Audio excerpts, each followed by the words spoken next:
क्या मिलने में सोनम सर को स्टेज से जबरदस्ती उठा के लेके गए नहीं लेके गए। दिल्लीच्या जंतर मंतर मैदानावर गेल्या 20 दिवसांपासून सुरू असलेल्या ऐतिहासिक आंदोलनाला आज अत्यंत नाट्यमय आणि गंभीर वळण मिळाले। नीट परीक्षेतील कथित गैरव्यवहार, पेपर लीक आणि शिक्षण व्यवस्थेतील भ्रष्टाचाराविरोधात आमरण उपोषणाला बसलेले ख्यातनाम शिक्षण तज्ञ आणि सामाजिक कार्यकर्ते सोनम वांगचुक यांना दिल्ली पोलिसांनी शनिवारी पहाटे अचानक केलेल्या मोठ्या कारवाईत आंदोलन स्थळावरून बळजबरीने हटवलंय।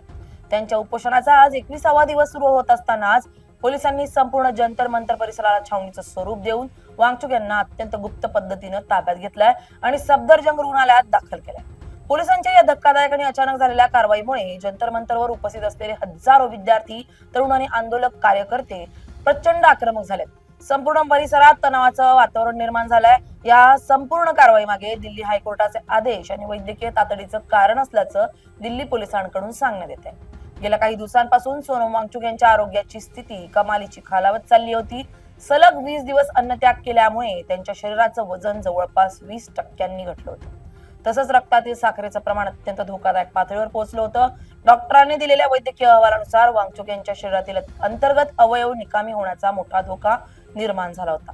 या पार्श्वभूमीवर दिल्ली हायकोर्टाने देशातील प्रत्येक नागरिकाच्या जीवाचं रक्षण करणं ही सरकारची आणि प्रशासनाची प्राथमिक जबाबदारी असल्याचं स्पष्ट करत त्यांच्या आरोग्याची दैनंदिन तपासणी करण्याचं आणि गरज पडल्यास तात्काळ वैद्यकीय हस्तक्षेप करण्याचे आदेश दिले होते।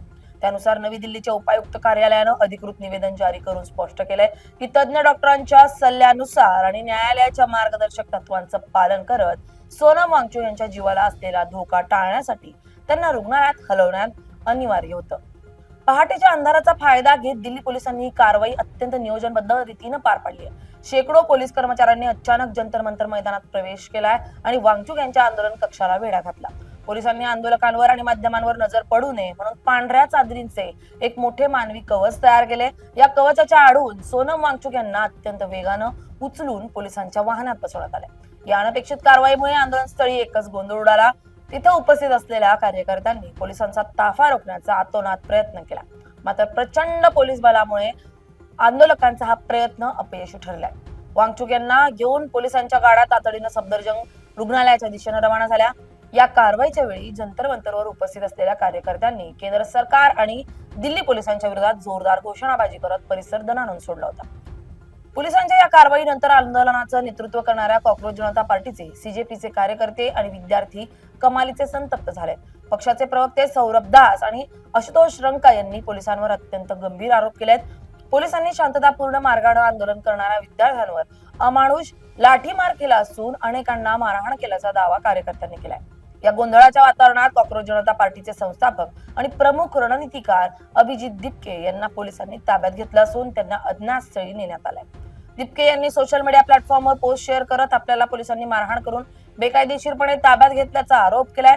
तसेच अनेक प्रमुख कार्यकर्त्यांना त्यांच्या घरात किंवा आंदोलन स्थळाच्या आसपास नजरकैदेत ठेवण्यात आले। या कारवाईनंतर दिल्ली पोलिसांनी जंतर मंतर मैदानातून इतर आंदोलकांना बाहेर काढण्यास सुरुवात केली असून संपूर्ण परिसराची नाकेबंदी केली आहे। जंतर मंतरकडे येणारे सर्व मुख्य रस्ते आणि संपर्क मार्ग बॅरिगेड्स लावून पूर्णपणे बंद करण्यात आले, जेणेकरून इतर राज्यातून किंवा दिल्लीच्या विविध भागातून विद्यार्थी आणि नागरिक येथे जमा होऊ शकणार नाही। पोलिसांनी आंदोलनस्थळी सातत्यानं लाऊडस्पीकरवरून अनाउन्समेंट सुरू केली असून सर्व आंदोलकांना कायदा आणि सुव्यवस्था राखण्यासाठी जंतर मंतर मैदान तातडीनं आणि शांततेत रिकामं करण्याचं आवाहन केलंय। जर आंदोलकांनी मैदान सोडलं नाही तर त्यांच्यावर कडक कायदेशीर कारवाई केली जाईल असा इशाराही पोलिसांनी दिलाय। सोनम वांगचुक यांच्या या आंदोलनाला देशातील शिक्षण व्यवस्थेतील मोठ्या बदलांची पार्श्वभूमी आहे। नीट परीक्षेतील कथित घोटाळा आणि लाखो विद्यार्थ्यांच्या भविष्याशी होत असलेल्या खेळामुळे देशभरातील विद्यार्थ्यांमध्ये तीव्र असंतोष पसरलाय। याच मुद्द्यावरून केंद्रीय शिक्षण मंत्री धर्मेंद्र प्रधान यांच्या राजीनाम्याची मागणी करत कॉक्रोच जनता पार्टीनं हे आंदोलन छेडलं होतं।